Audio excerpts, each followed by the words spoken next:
el próximo 30 de abril, que es sábado, a las 11 de la mañana, que es la reunión de los varones, esta reunión es evangelística. Entonces, a todos los varones mayores de 12 años que quieran y puedan asistir, les pedimos de favor que traigan invitados. Nuestro hermano Miguel Ángel Nieto, él es la persona que va a dar este mensaje, entonces es evangelístico, para que además de asistir estemos orando y pues traigamos invitados. Esta reunión va a ser muy importante. Bueno, hermanos, vamos a regresar con nuestro estudio de la carta de Pablo a los Romanos. Hoy vamos a continuar con el capítulo número 8. Entonces les pido por favor que abran sus Biblias, Romanos capítulo número 8, y vamos a estudiar un solo versículo, el versículo número 28. Así es que pónganle por favor ahí un separador, ahí pónganle su dedo, pónganle una pluma, Romanos capítulo 8, versículo 28. A manera de introducción quisiera decirles lo siguiente. Hay cosas que son infalibles. Esta palabra infalible quiere decir que no falla, ¿verdad? Que se va a dar independientemente de cuál sea la situación. Una de esas cosas que es infalible, bueno, pues es la salida del sol. Dios, dentro de sus leyes naturales, hizo, ¿verdad?, que este sistema solar en el cual vivimos nosotros, pues se comportase de esa manera. Entonces, todos los días el sol va a salir, todos los días. Dependiendo de la época del año, el sol sale un poco antes o un poco después, dependiendo de la distancia en la órbita elíptica que esté haciendo. Pero como dice vulgarmente, de que sale, sale, ¿verdad? Eso desde que Dios creó el mundo. Eso ha ocurrido y va a seguir ocurriendo hasta que Dios lo determine de una manera diferente, ¿verdad? Cuando Dios haga nuevos cielos y nueva tierra aquí en este mundo tal como lo conocemos, bueno, no sabemos si va a funcionar exactamente igual, pero lo más lógico y sencillo es que sí, pero eso es algo infalible. Ahora, el día de hoy, en Romanos capítulo 8, versículo 28, vamos a encontrar que Dios garantiza de manera infalible, escuchen muy bien, de manera infalible la gloria que los hijos de Dios, o sea, los creyentes verdaderos, estamos disfrutando y que vamos a disfrutar. Así es que, dicho lo anterior, quiero que vayan por favor conmigo. Ahora sí, vamos a leer este versículo, Romanos capítulo 8, versículo 28. Dice así Dios en su palabra: y sabemos que a los que aman a Dios todas las cosas les ayudan a bien, esto es, a los que conforme a su propósito son llamados. Este versículo, Romanos 8:28, contiene la promesa más gloriosa en todas las escrituras para los creyentes, para los hijos de Dios, ya que abarca absolutamente todas las cosas, todas las áreas, todos los aspectos de la vida que un cristiano pueda imaginar. Hoy vamos a estudiar 4 elementos de la seguridad en el Espíritu Santo que todo creyente debe conocer. 4 elementos de la seguridad en el Espíritu Santo que todo creyente debe de conocer.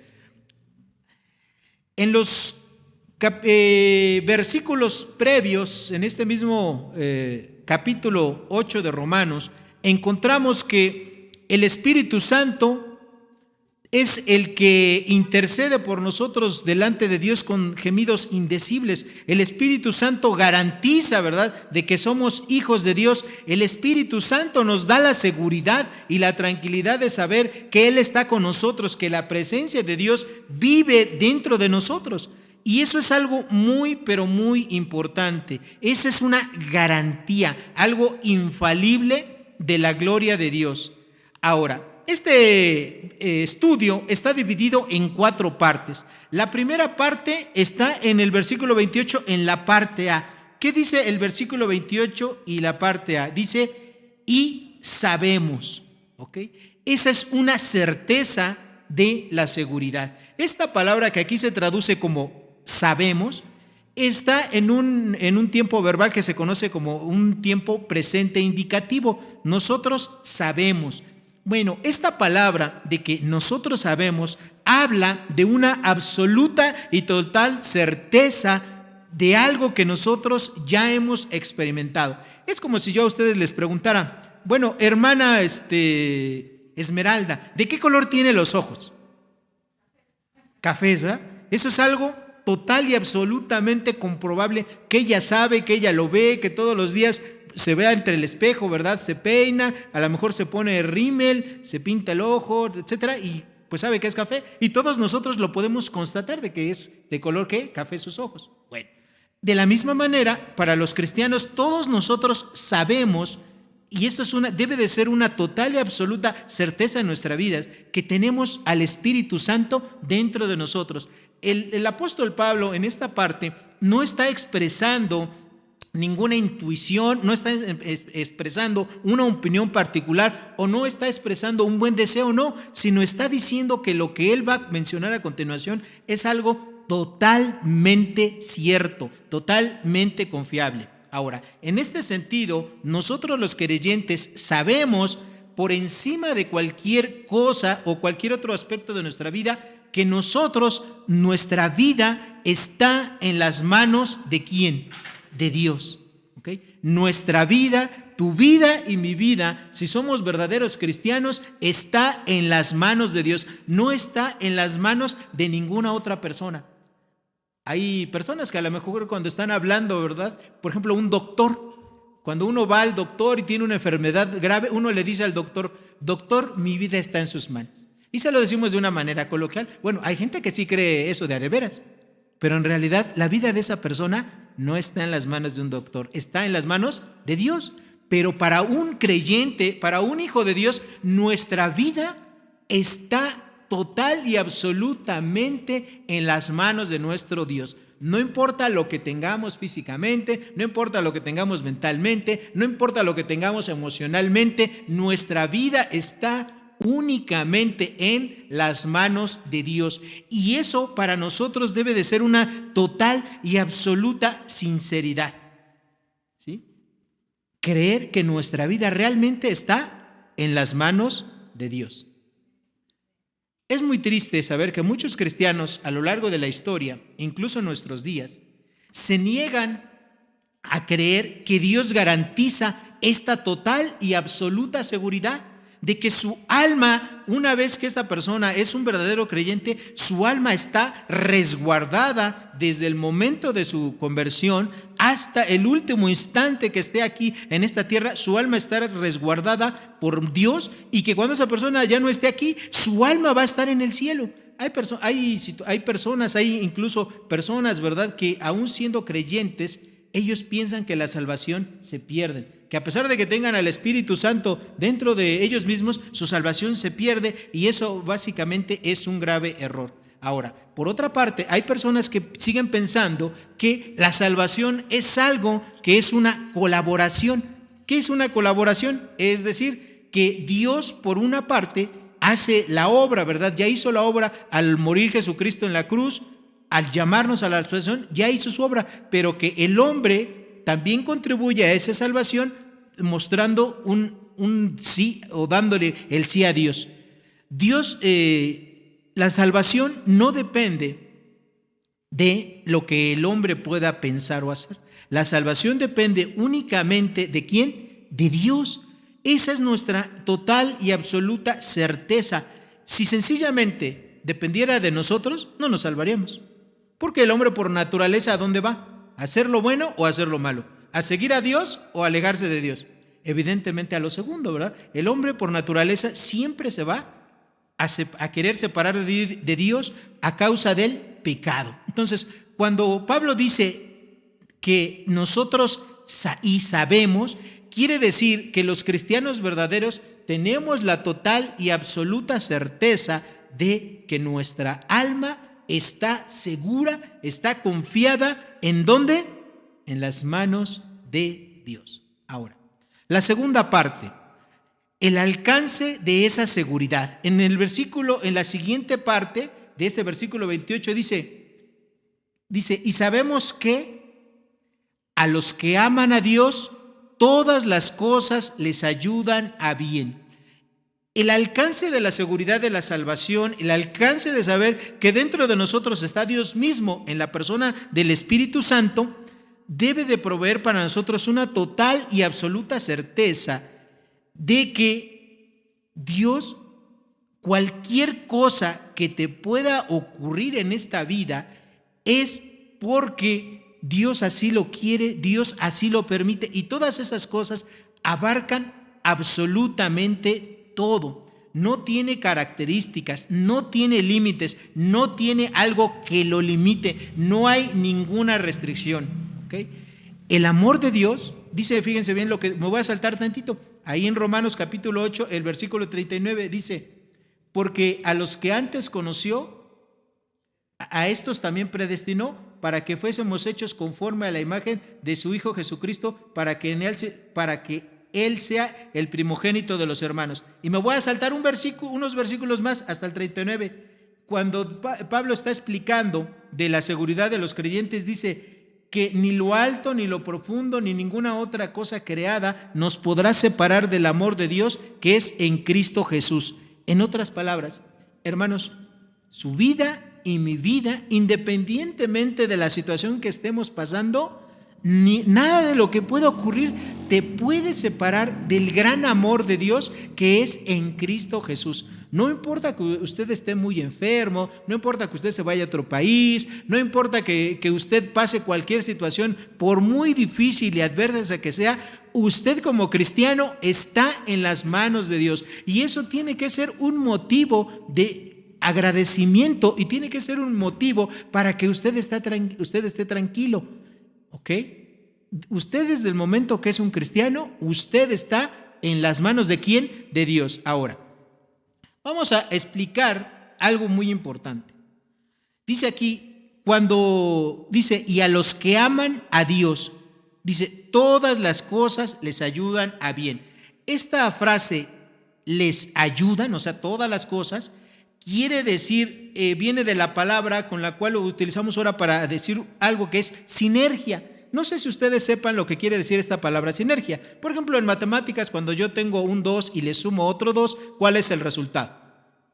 4, ¿verdad? Bueno, eso es matemáticamente. Pero cuando yo estoy hablando de la sinergia, se refiere a que la suma o la unión de dos elementos van a dar un resultado más grande que los elementos por separados. ¿Ok?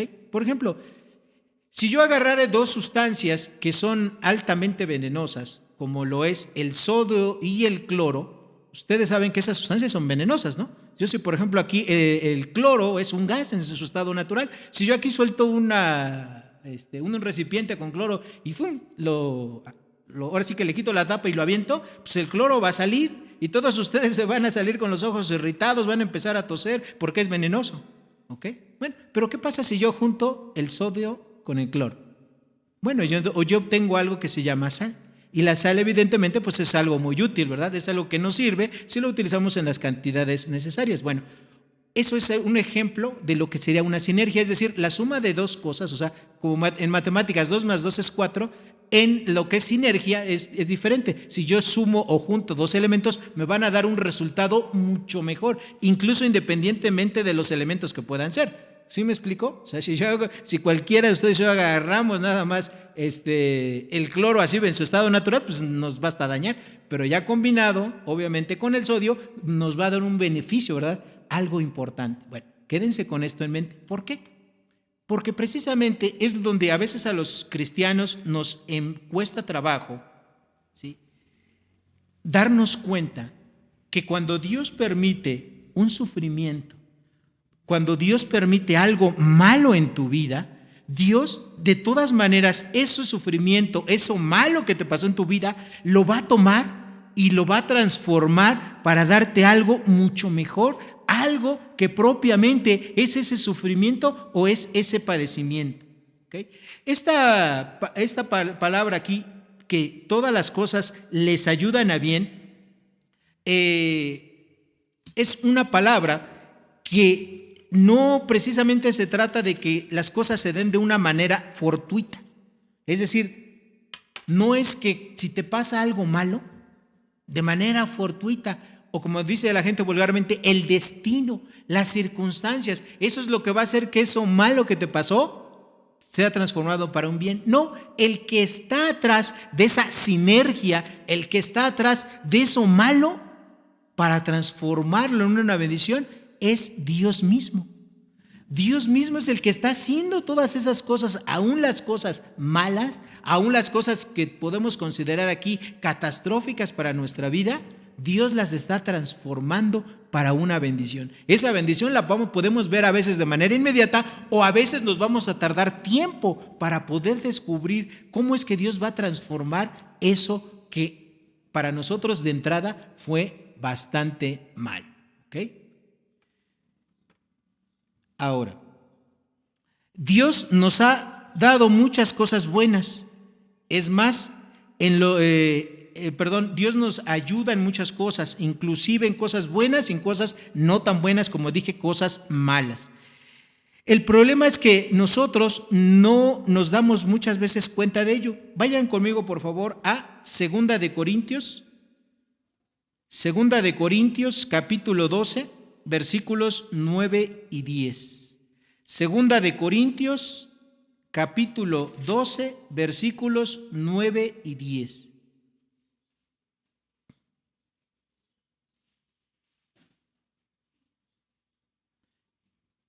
¿Ya están ahí? Bueno. Dice este pasaje, Segunda de Corintios, capítulo 12, versículos 9 y 10. Dice, y me ha dicho, bástate mi gracia, porque mi poder se perfecciona en la debilidad. Por tanto, de buena gana me gloriaré más bien en mis debilidades, para que repose sobre mí el poder de Cristo. Por lo cual, por amor a Cristo, me gozo en las debilidades, en afrentas, en necesidades, en persecuciones, en angustias, porque cuando soy débil, entonces soy fuerte. Ok. Hubo un predicador de hace varios siglos. Este predicador se apellida Watson, y este predicador dijo: una cama de enfermedad a veces te enseña más que un buen sermón. A veces es para que nosotros entendamos algo, ¿sí? Para que a veces nosotros podamos entender que no somos lo fuerte que creemos, Dios nos tiene que llevar a padecer una enfermedad. Y esa enfermedad que tú padeces, y que a lo mejor que estás en la cama y que sientes limitaciones para poder hacer tus cosas que haces de manera normal, esa enfermedad te lleva a comprender algo, que en esa debilidad el que te está sosteniendo es ¿quién? Es Dios. Y como dijo Pablo, ¿verdad? Pablo en los versículos anteriores, ¿verdad? Pablo, él sufría de una enfermedad y él le oró a Dios, ¿verdad? 3 veces para que Dios le quitara esa enfermedad. ¿Y qué hizo Dios? ¿Se la quitó? No. ¿Qué le dijo Dios? Bástate mi gracia, porque mi poder se perfecciona en tu debilidad. A veces cuando nosotros tenemos ciertas enfermedades, quisiéramos curarnos de esas enfermedades y tener un cuerpo sano otra vez y que no nos doliera nada y que no padeciésemos de ninguna cosa. Pero esa enfermedad te puede llevar a que tú reconozcas realmente lo débil que somos, lo frágiles que somos, para que tú puedas experimentar el poder que tiene Dios, el control que tiene Dios de todas las cosas, obrando específicamente en tu vida. Ustedes se acuerdan que hace un tiempo yo les comenté del pastor, un pastor amigo nuestro, a quien desafortunadamente entraron a su iglesia y le dieron un balazo. Bueno, pues esta persona, este balazo que le dieron en una pierna y por la cual él estuvo meses incapacitado, todo ello, pues Dios obró de una manera poderosa para que lo pudiese atender un médico especialista en venas y arterias, un angiólogo, al que nadie conocía en un hospital. O sea, él lo tenían que operar por eso de las 2, 3 de la mañana y no había quien lo operara. Entonces llegó un médico, se presentó y dijo que él iba a atender. Entonces, y cuando lo operaron, entonces, y después al día siguiente, cuando preguntaron quién lo había operado, pues él, pues nadie sabía, ¿verdad? En el hospital ni lo conocían, o sea, no sabían finalmente qué médico lo operó, ¿verdad? Pero vemos que en una situación como esas, en la debilidad, cuando tú absolutamente no puedes hacer nada por ti, Dios hasta eso lo toma, lo transforma y hace algo, porque Dios quiere hacer algo muy importante que a veces se nos olvida. Dios quiere recibir la gloria y la honra de todos y cada uno de sus hijos. Dios quiere recibir la gloria y la honra de todos y cada uno de sus hijos en todo lo que te pase. Así sean cosas positivas, así sean cosas malas. Lo que tenemos que hacer como cristianos es voltear al cielo y agradecerle a Dios por esa situación que estamos pasando, sea cual sea. Dios quiere recibir la gloria, pero nosotros en lugar de ver esto, nosotros siempre tendemos a lo contrario, a autocompadecernos, a decir, ay, pobrecito de mí, ¿verdad? ¿Cómo sufro? Nadie ha sufrido esto, ¿verdad? Esto que a mí me pasa, nadie lo vive. Cuando no, es al revés. La palabra de Dios dice que las aflicciones de todos los hermanos se van cumpliendo alrededor del mundo. Hermano, usted y yo nunca vamos a ser los que más suframos en algo. Siempre va a haber alguien que sufra más o alguien que sufra menos en esa misma circunstancia, en esa misma enfermedad, en ese mismo padecimiento, en esa misma situación. Siempre. Pero ¿qué pasa? Que lo que Dios quiere es que nosotros le demos la gloria y la honra a Dios y que nosotros no nos autocompadezcamos. Porque cuando empezamos a autocompadecernos, decir, ay, ¿cómo sufro Dios? Usted ya dejó de ver a Dios y nada más está viendo a usted mismo, ¿verdad? Y no va a poder experimentar lo que Pablo dice aquí, bástete mi gracia porque mi poder se perfecciona. ¿En dónde? En tu debilidad. Hermanos, nosotros necesitamos darnos cuenta cómo somos en realidad. Nosotros somos débiles, nosotros somos frágiles. Nosotros podemos estar muy bien, ¿verdad? Cuando estamos medianamente bien, cuando la economía nos sonríe, cuando a lo mejor nuestro cuerpo está sano, decimos que somos bien, queremos y alabamos a Dios, etc. Pero ahí no es un momento en el cual se prueba cómo es un cristiano de veras. Un cristiano de veras se prueba en los momentos de prueba, en los momentos de angustia. Y si en estos momentos de prueba y de angustia usted y yo flaqueamos, es porque nos hace falta ver más a Dios y dejarnos de ver más a nosotros mismos. ¿Ok? Bueno, ahora, además de que Dios nos fortalece en medio de esas pruebas y Él quiere que nos demos cuenta de cuán débiles somos, también el Padre anhela que sus hijos dependan únicamente y exclusivamente de Él. ¿Okay? Dios quiere eso. Dios no quiere que dependa de usted mismo, de su gran inteligencia, de su gran astucia. No, Dios no quiere que dependa de su conocimiento. Es más, Dios no quiere que dependa hacia del dinero que Dios le da, de su cuenta, ¿verdad? Que a lo mejor en el banco usted tiene ahí todos los ahorros, ¿verdad? Todo su dinero, todas sus inversiones. No, Dios quiere que a pesar de que usted tenga dinero, Dios quiere que usted dependa única y absolutamente de Él. ¿Ok? Dios es fiel. Dios siempre le va a dar a sus hijos lo que sus hijos necesitan en el momento oportuno para que salgan de las situaciones. Nosotros muchas veces no nos damos cuenta. ¿Por qué? Porque los cristianos desafortunadamente sí estamos envueltos en medio de algo que se conoce como materialismo. A pesar de que somos cristianos, nos siguen importando las mismas cosas que le importa a la gente que no es creyente. Hay muchas gentes que eso es su máximo en la vida, ¿verdad? Tener una mejor casa, tener un mejor coche, tener mejor ropa, ir a los mejores lugares, etcétera, ¿verdad? O sea, esa es la vida, las vanidades de la vida es su mayor atractivo. O sea, es en lo que se esfuerzan, en lo que se empeñan. Y eso se llama materialismo, cuando en realidad lo que más le debería de preocupar a un cristiano es tener una relación más íntima, más personal con Dios, hacer la voluntad de Dios y buscar en último lugar que todas las cosas que haga sean para la gloria y la honra de Dios. Ese es el propósito final que todos los cristianos tenemos, que cada cosa que usted haga siempre sea buscando la gloria y la honra de Dios. Eso es lo que Dios quiere.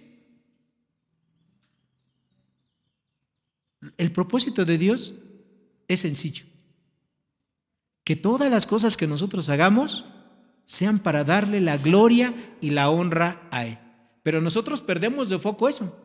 Y nos vamos, ¿verdad?, con los afanes de la vida y nos volcamos, ¿verdad?, hacia las cosas materiales. Nos vamos hacia lo que nos dice la publicidad, la mercadotecnia, el mundo. Y se nos olvida lo básico. Ahora, nosotros también en ese aspecto olvidamos que hasta los mismos ángeles de Dios son portadores de bien para con nosotros. En Hebreos capítulo 1, versículo 14, Dios nos dice lo siguiente. Hebreos capítulo 1, verso 14.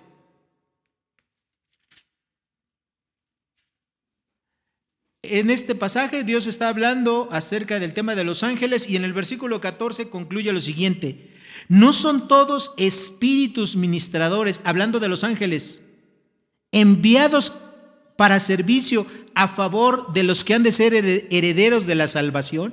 Está haciendo el autor de Hebreos una pregunta retórica. Y esa pregunta es, una pregunta retórica solamente tiene dos posibles respuestas: sí o no. ¿Correcto? En su generalidad. Entonces la pregunta que está haciendo aquí, ¿no son, refiriéndose a los ángeles, estos ángeles ministradores dados para servir a los que han de ser receptores de la salvación? O sea, para los cristianos, hasta Dios, para que nosotros nos demos cuenta como cristianos que Dios tiene cuidado de nosotros, que hay situaciones en las cuales Dios envía a un ángel, ¿sí? Alguien, ¿verdad? Alguien, alguna persona, algún otro cristiano que te va a ayudar, que te va a apoyar en ese momento donde tú necesitas la solución para el problema que tú tienes. Hasta los ángeles sirven al propósito de Dios, ¿okay? Hasta los propios ángeles. Y en el último aspecto de todas las cosas buenas que Dios nos da cosas a través de otros hermanos. Vayan por favor ahí en Hebreos capítulo 10, ahora al versículo 24. Hebreos capítulo 10, versículo 24. ¿Ya están ahí? Dice así: y considerémonos unos a otros para estimularnos al amor y a las buenas obras. Es decir, Dios utiliza no solamente ángeles, sino utiliza a los hermanos en Cristo, a los hermanos en la fe. ¿Para qué? ¿Qué dice el versículo? Para estimularnos, para alentarnos. ¿A qué? Al amor y a las buenas obras.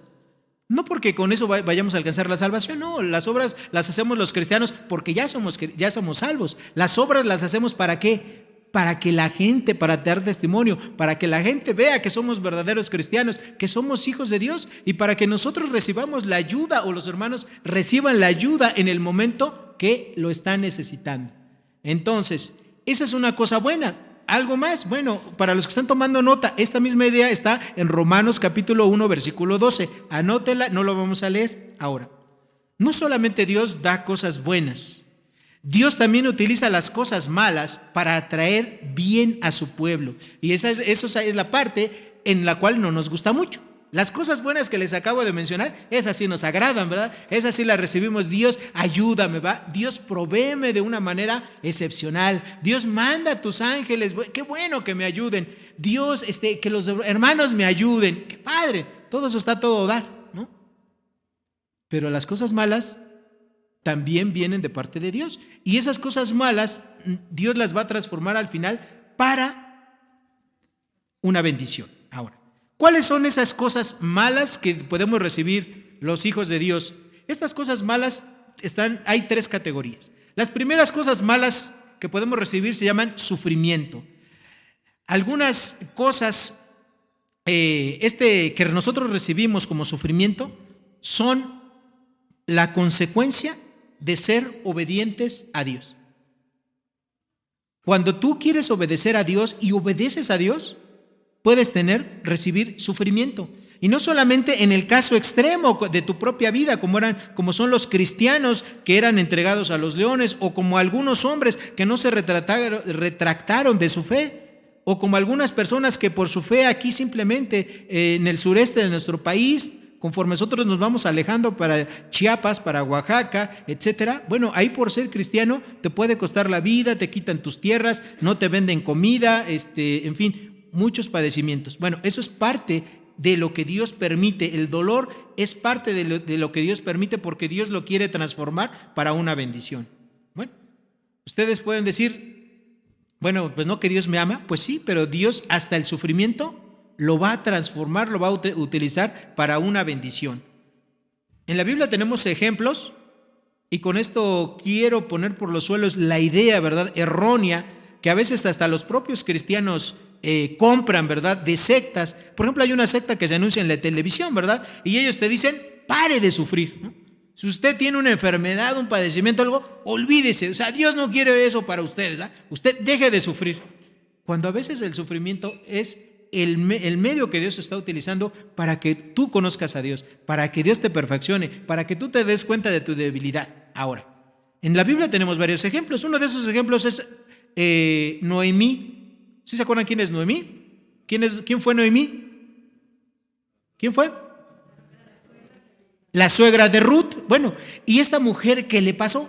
Bueno, esa mujer dice, ¿verdad?, que ellos eran de Belén, esa familia, y se fueron a los campos de Moab. ¿Qué le pasó al poco tiempo de estar allá? Murió su esposo. Tiempo después, murieron sus 2 hijos. Y ella se quedó sola, ya una mujer mayor, sola, ahora sí que eran campos rentados, no eran propios, se quedó sin sustento, se quedó sin esposo, se quedó sin hijos. Le quedaban 2 nueras nada más. ¿Ok? Una de esas nueras, Ruth. ¿Ok? Entonces, ¿esta mujer sufrió? Sí, por supuesto que sufrió. Es más, hasta ella misma dijo, ¿verdad?, que ya no me llamen Noemí, ahora llámenme como Mara. ¿Por qué? Mara quiere decir amargura, porque Dios me ha puesto en una aflicción. Bueno, hermanos, las personas piadosas, los cristianos piadosos, ¿pueden sufrir? Sí, pueden sufrir. Por supuesto que sí. Otro ejemplo, Job. Allá en Job capítulo 1, número 21, no lo vamos a leer, pero ustedes saben que Job fue un hombre justo, un hombre que amaba a Dios, y Dios lo hizo pasar por diferentes angustias, por diferentes pruebas. ¿Ok? Entonces, si Dios permite el sufrimiento en la vida de personas, ¿sí?, pues también lo puede permitir en la vida de nosotros, de sus hijos, ¿verdad? ¿Por qué? Porque Él tiene propósitos que nosotros no alcanzamos a entender.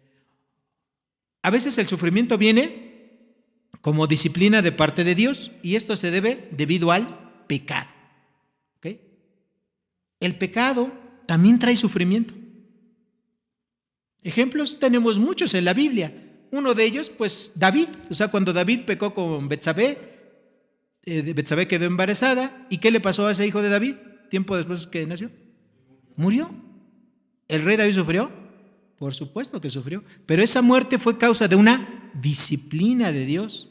Otra disciplina, Ananías y Zafira, en el Nuevo Testamento. Estos dos, esta pareja, ¿no?, que vivía en la primera iglesia. Bueno, en ese tiempo en la primera iglesia se estaba manifestando algo hermoso, algo bello, ¿verdad? En las cuales las personas decían, pues nada de esto es mío, ¿verdad? ¿Y qué hacían? Lo voy a dar para la obra. Y vendían sus propiedades, iban y las entregaban a los pies de los apóstoles. Y obviamente todo eso traía regocijo, alegría, y nadie tenía necesidad de nada porque les eran común todas las cosas.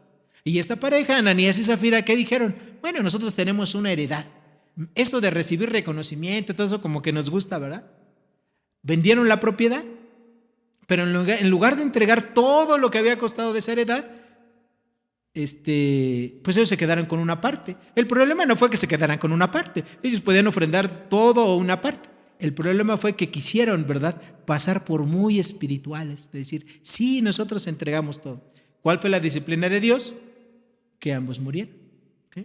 Porque les dijo Pedro, ustedes han querido engañar al Espíritu Santo. No nos mienten a nosotros. ¿A quién le mienten? Al Espíritu Santo. Le mienten a Dios. Y eso también, la muerte de estas dos personas de esta iglesia también fue una disciplina delante de Dios. Hermanos, la disciplina de Dios es fuerte, ¿sí? La disciplina de Dios es severa. Aquí a veces como cristianos no nos queremos dar cuenta de ello, pero hermanos, si Dios quiere cumplir un propósito para que la gente se dé cuenta de que la disciplina de Dios es algo serio, pues Él puede llegar hasta esos casos, hasta quitarle la vida a un creyente. ¿Ok? Las pruebas también pueden causar sufrimiento, no solamente el pecado, también las pruebas. Vayan conmigo, por favor, ahí donde están en Hebreos, denle la vuelta nada más, vayan a Santiago, capítulo 1, y de los versículos 2 y 3.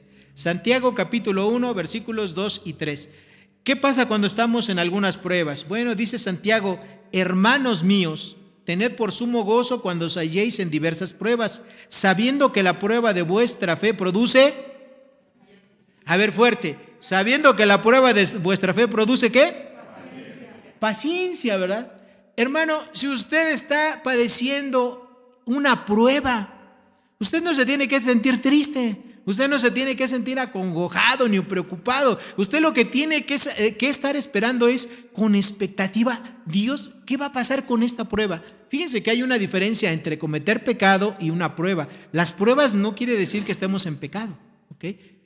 A lo mejor es una prueba de salud, algunos es una prueba económica o alguna prueba de X tipo. Eso no es pecado, pero cuando usted está en una prueba, muchos cristianos pues se ponen tristes, ¿verdad? Se deprimen, como decía hace rato nuestra querida hermana Silvia, ¿verdad? Se deprimen los cristianos, pues sí, también los cristianos se deprimen, se ponen tristes, les da ansiedad, etcétera. ¿Por qué? Porque no han leído este versículo. Porque la prueba tiene que producir una paciencia. Eso es lo que Dios quiere al final de cuentas, que esa fe se fortalezca, que esa fe esté más fuerte, que esa fe le ayude, no solamente a esa persona que está pasando por esa prueba, sino a todos sus hermanos, ¿verdad? Todos los que están viendo la prueba. Recuerden algo, hermanos.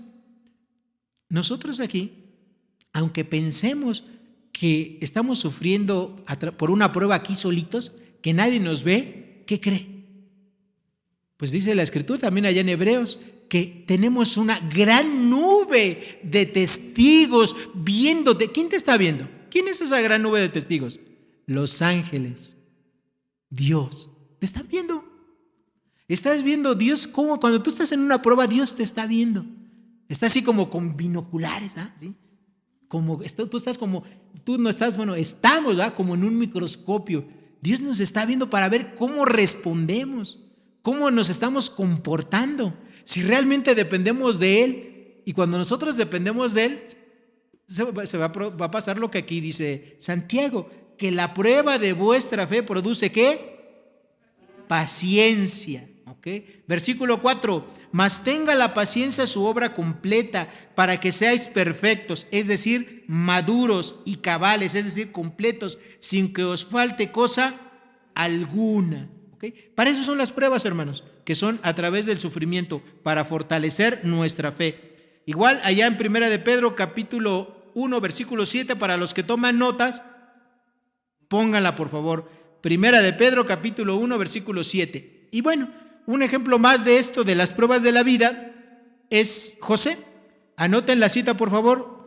José, allá en Génesis capítulo 50, versículo 20. ¿Se acuerdan cuando José ya estaba ahí con sus hermanos y todo, que ya todo había sido descubierto, que realmente Dios los llevó allá no solamente para salvar la vida de sus hermanos, sino la vida, ¿verdad?, de todo el pueblo de Israel que tenía hambre y todos los padecimientos, la cárcel que pisó José, el juicio por el que fue llevado, las acusaciones falsas, el sufrimiento de haber sido vendido por sus hermanos y todo eso, José dijo, todo eso Dios lo ha usado para bien. Okay. Todo eso Dios lo ha usado para bien. Y eso es lo que usted también quiere, Dios, que sepa, que todas las pruebas, las aflicciones, los problemas, las penurias, Dios las va a transformar para un bien. Dios las va a utilizar en una especie de sinergia, aunque sean cosas malas, para un bien, o sea, para una bendición. ¿Okay?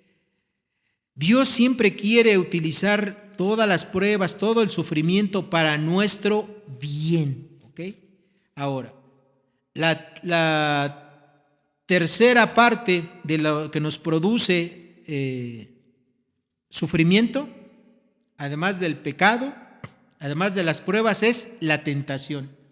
La tentación, a diferencia del pecado, bueno, es el momento en el cual nosotros estamos, ¿verdad?, tratando de decidir entre obedecer a Dios y caer en el pecado. Eso es, estamos en tentación. La tentación en sí misma no es mala cuando caemos y cuando cedemos al pecado. El propio Señor Jesucristo fue tentado allá en Mateo capítulo 4, versículos 1 al 10. Vemos que Satanás, ¿verdad?, que el Señor Jesucristo, después de haber ayunado 40 días y 40 noches, fue llevado por el Espíritu Santo al desierto y ahí Satanás lo tentó. ¿El Señor Jesucristo cayó en alguna de esas tentaciones? En ninguna, ¿verdad? Absolutamente en ninguna. Entonces, hermanos, así como el Señor Jesucristo pudo resistir la tentación, Usted y yo también estamos capacitados. Tenemos al Espíritu Santo que nos dota de un poder, como ya lo hemos estudiado tanto en Efesios como en Romanos. El poder más grande que tenemos los cristianos es el poder dado por el Espíritu Santo para poder vencer cualquier tentación. Y cuando digo cualquier tentación, es cualquier tentación. ¿Okay? El poder del Espíritu Santo es más fuerte que cualquier medicina que usted se pueda tomar. Es más fuerte que la adrenalina. Es más fuerte que cualquier sustancia que usted se pueda tomar para que su cuerpo esté muy fuerte. Mucha gente cuando quiere ganar músculo, ¿verdad? Que va al gimnasio, bueno, además de hacer los ejercicios, bueno, normalmente le invitan a que se tome proteínas, una serie de sustancias, ¿verdad? Suplementos alimenticios, y bueno, ya después de un tiempo, ahí se ve, ¿verdad? El incremento de músculo, todo eso. Eso es algo artificial. Pero el poder que da el Espíritu Santo, ese poder es tremendo.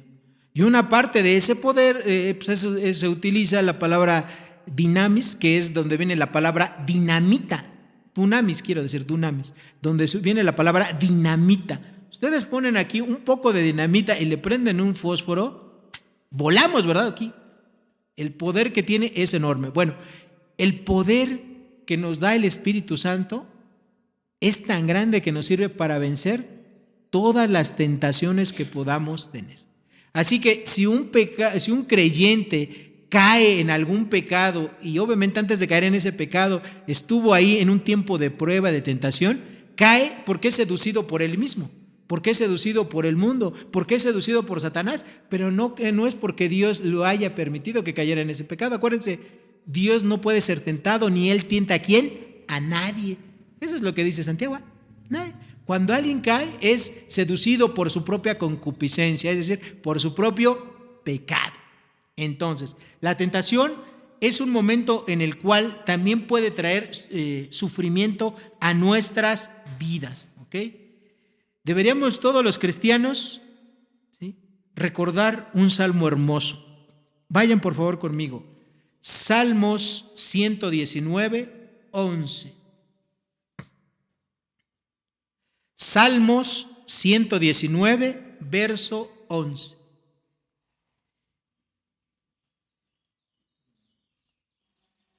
¿Ya lo encontraron todos? Salmos 119, verso 11.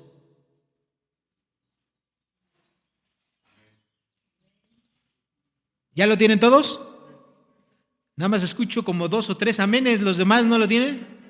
A ver, ¿ya lo encontraron todos? Dice este bendito salmo: en mi corazón he guardado tus dichos para no pecar contra ti. Hermano, hermana, cuando usted esté en medio de una tentación, piense esto. Guarde usted los dichos, es decir, la palabra de Dios, porque eso a usted lo va a llevar para no pecar. ¿Ok? Guarde ahí la palabra, memorícela, no solamente aquí en su mente, póngala en su corazón. Y en ese momento Dios le va a ayudar, el Espíritu Santo le va a recordar, ¿verdad?, eso que usted ya tiene en su mente para no pecar contra Dios nuestro Padre. Fíjense que la tentación debería de provocar en los cristianos que estuviéramos más cerca de Dios, que estuviéramos orando más a Dios, de decirle: Dios, tengo esta tentación aquí enfrente. Y déjenme decirles que las tentaciones no son fáciles a veces de pasar. En los tiempos en el cual yo trabajaba de directivo en una compañía, había gente que me ofrecía mucho dinero y me decía: usted cómpreme, ¿verdad?, esta cantidad de publicidad y para usted le voy a dar tanto. Y créanme que eran cantidades que sí te hacían pensar, decir, bueno, pues yo qué podría hacer con 200, 300 mil pesos extras, ¿no? O más. ¿Usted qué haría con eso? Uno piensa: ay, me podría comprar un carrazo, ¿no? Me podría ir de vacaciones, podría hacer esto, podría hacer lo otro. Pero al final de cuentas, esos ofrecimientos son una tentación. Usted me estaba probando, ¿no?, para saber si iba a caer en dejar de obedecerlo a Él y aceptar ese tipo de cosas, ¿no? A veces las tentaciones no son fáciles. Pero ¿qué creen? Cuando uno dice, en mi corazón tengo guardado, ¿verdad?, tu palabra para no pecar contra ti, el Espíritu Santo te hace recordar.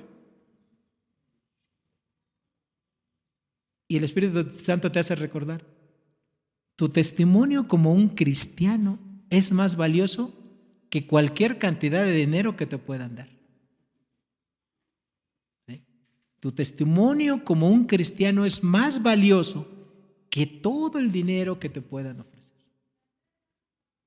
Porque cuando tú decides obedecer a Dios y no aceptar este tipo de cosas, el nombre de Dios está siendo glorificado. Y aunque aquí en la tierra la gente te diga que eres bien menso, que eres bien tonto, que cómo es posible que dejes pasar esas oportunidades, en el cielo Dios te está poniendo una palomita y tú te estás pareciendo más a Cristo.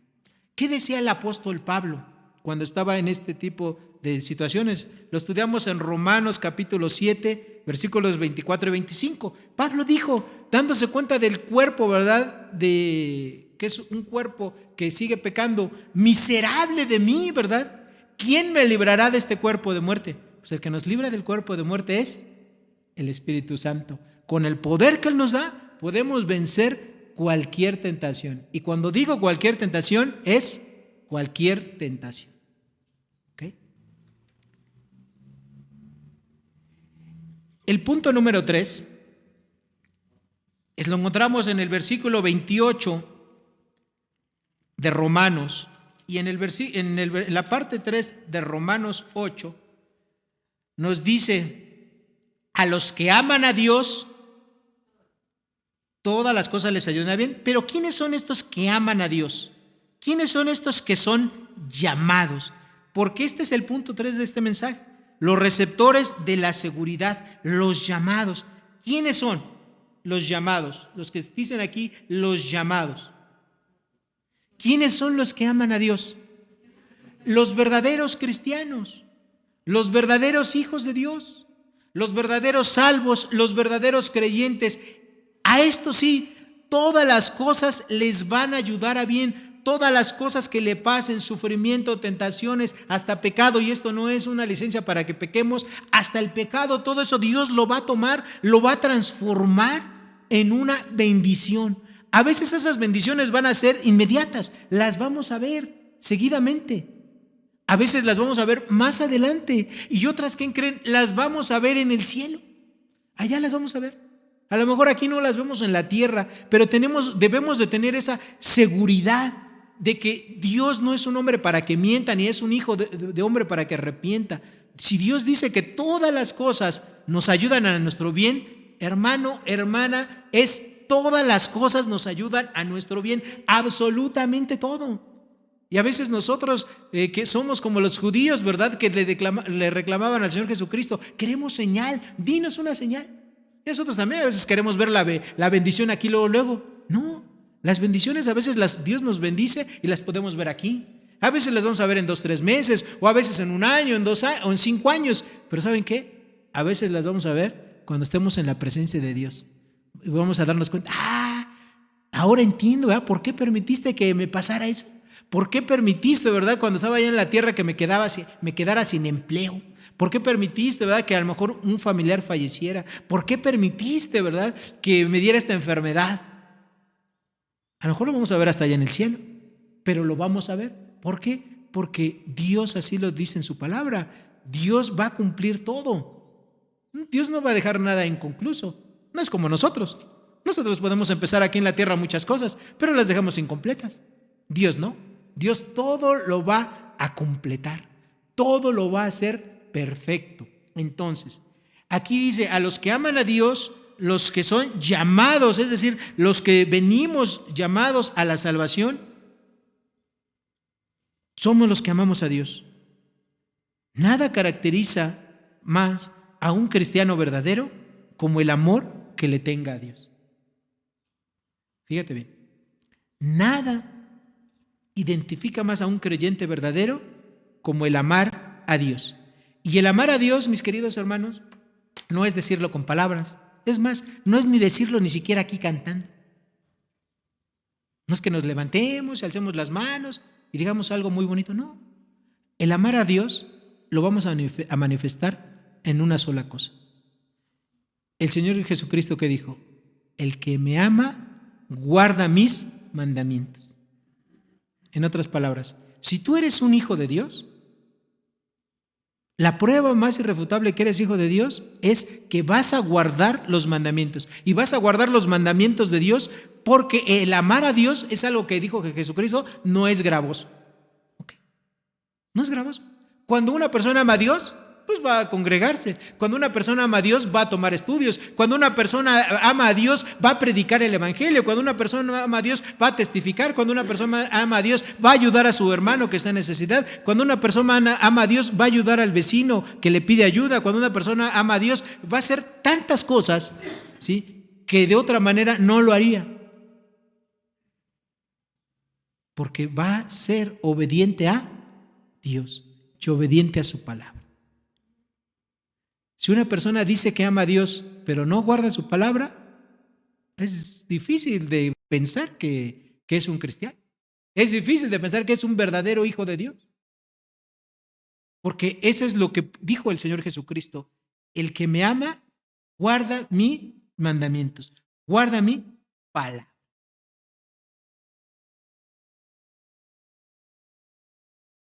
Los creyentes verdaderos nunca han sido llamados a la salvación con base a sus buenas obras, con base a sus méritos, con base a sus credenciales. Siempre han sido llamados a la salvación con base a la fe. Y la fe es el único medio de salvación, como nosotros ya hemos estado estudiando en Romanos. ¿Okay? En la última parte de este versículo 28, Romanos, encontramos la cuarta parte de este mensaje, la fuente de la seguridad. Dice Romanos capítulo 8, versículo 28, la última parte, que es la parte dice, esto es a los que conforme a su propósito son llamados. Hermanos, Dios tiene varios propósitos. El propósito básico o elemental que Dios tiene para los seres humanos es que sean salvos, salvados, perdonados. Ese es el propósito básico. Una vez que el cristiano ya está salvado, ahora sí que la persona ya ha sido salvada, ya ha sido entregada a Cristo Jesús, esa persona tiene que avanzar un paso. Y ese paso se llama santificación. Esa persona tiene que empezar a vivir de la manera que Dios le agrada. Tiene que empezar a desarrollar algo. Y eso algo tiene que empezar a desarrollar en él la imagen de Cristo. Pablo les decía, ¿verdad?, a los cristianos, que él no iba a descansar hasta formar en ellos la imagen de ¿quién? De Cristo, no la imagen de Pablo. O sea, los cristianos no se tienen que parecer a la persona que le da estudios, no se tienen que parecer a la persona que les habló de Cristo, no se tienen que parecer a un pastor, no se tienen que parecer a un diácono. ¿A quién se tienen que parecer? A Cristo. Todos nos tenemos que parecer a Cristo. Eso es lo que Dios quiere, que nosotros nos parezcamos cada día más, no a nosotros mismos. Dios quiere que nos despojemos de nosotros mismos. Y acuérdense lo que quiere decir despojarse. Despojarse de nosotros mismos es como quitarme el saco, ¿eh?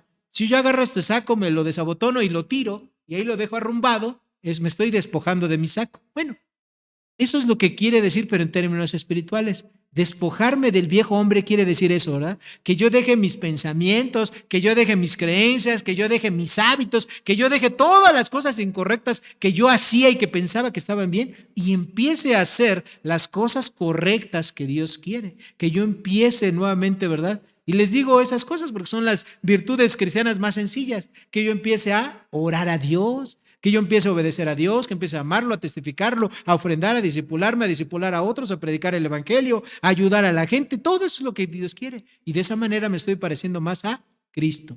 Y en ese proceso que yo hago, el siguiente paso es que yo siempre busque que con cada cosa que yo haga, darle la gloria y honra ¿a quién? A Dios. porque ese es el propósito último que tiene Dios, ser glorificado, ¿verdad? Dios lo que quiere al final de cuentas es que su nombre sea glorificado. ¿Por qué? Porque Él es el único ser digno, Él es el único ser que merece toda la gloria, toda la honra, toda la alabanza, en primer lugar de sus ángeles en el cielo, que ya están con Él y que lo están adorando todo el tiempo. En segundo lugar, de los santos, que ya están en el cielo, pero aquí en la tierra Dios quiere que todos los cristianos, los verdaderos hijos de Dios, con nuestra vida, con nuestro ejemplo, con nuestro testimonio, estemos glorificando a Dios y que en ese proceso nosotros lo disfrutemos para siempre.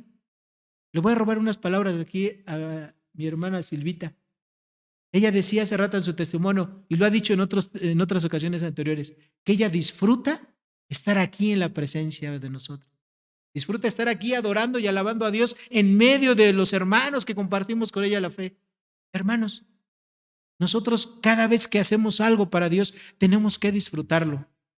Si usted va a dar su ofrenda, no importa la cantidad que sea, disfrútelo, gócelo, porque piense que de esa manera usted está adorando a Dios, que usted está obedeciendo a Dios. Si usted le predica a una persona el evangelio, disfrútelo.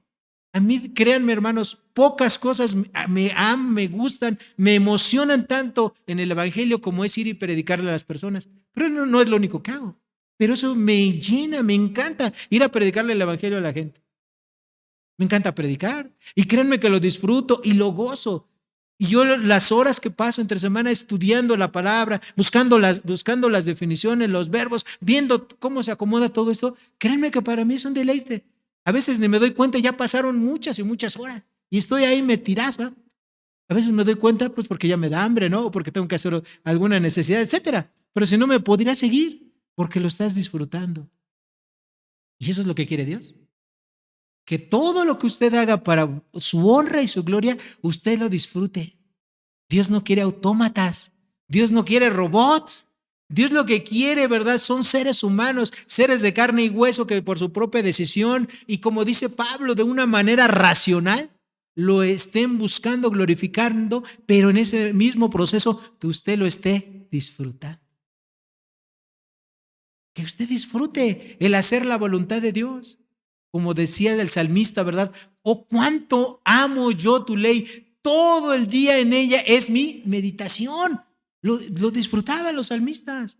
Y a veces los cristianos no disfrutamos la comunión con Dios. No disfrutamos de estar ahí solitos, ¿verdad? Sin que nadie lo sepa, en un lugar apartado de su casa o del campo, del llano, de la calle. Hay un tiempo con Dios donde usted puede hablar con Dios y expresarle, ¿verdad? Sus deseos, sus sentimientos, lo que usted cree, lo que usted piensa ahí. Hablar con Dios.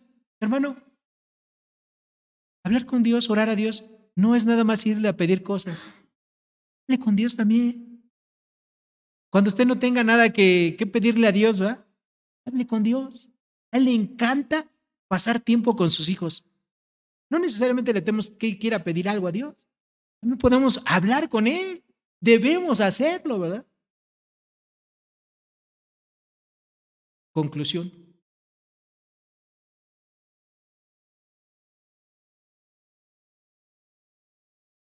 Voy a leer Deuteronomio, no lo busquen, yo se los leo. Deuteronomio capítulo 7, versículos 7 y 8. No por vosotros ser más que todos los pueblos os ha querido Jehová y os ha escogido, pues vosotros erais el más significante de todos los pueblos, sino por cuanto Jehová os amó y quiso guardar el juramento que juró a vuestros padres, os ha sacado Jehová con mano poderosa, os ha sacado con mano poderosa y los ha librado de servidumbre de la mano de Faraón, rey de Egipto. Si nosotros hiciéramos una traducción de ese versículo, sería lo mismo para los cristianos. Hermanos, Dios nos escogió, nos sacó del pecado, de lo vil y de lo menospreciado de este mundo, no porque nosotros fuéramos los mejores, sino solamente por el amor, por el puro afecto de su voluntad, con el cual Dios le amó a usted y me amó a mí, nos sacó de ahí. ¿Para qué? Para mostrar al mundo la gloria de un Dios todopoderoso. Para mostrarle al mundo la gloria de un Dios que transforma realmente nuestras vidas, que nos libra de la muerte, de la culpa, del pecado y de la condenación, y que a pesar de que no lo merecíamos, aún así, Cristo murió por nosotros y nos hizo sus hijos por su puro afecto natural. Así que la siguiente vez que usted esté pasando por pruebas, por angustias, por problemas, recuerde este mensaje. Recuerde, y a los que aman a Dios, todas las cosas les ayudan a bien. Esto es, aquellos que conforme a su propósito son llamados. O sea, usted y yo. Hermano, hermana, que Dios les bendiga. Padre Santo, gracias te damos por tu palabra. Gracias, Señor, por todo lo que tú nos enseñas, Señor, a través de ella.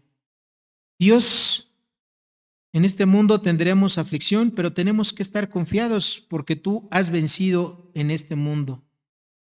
Dios, a pesar de todos los dolores, las angustias, las enfermedades, las pruebas, las tentaciones, los sufrimientos e incluso el pecado que podamos cometer, Señor, tú todo eso lo vas a tomar, lo vas a transformar en una bendición para nuestras vidas, las cuales veremos de manera inmediata en algunas ocasiones, otras las veremos en un tiempo más adelante y otras las veremos cuando estemos contigo allá en la gloria.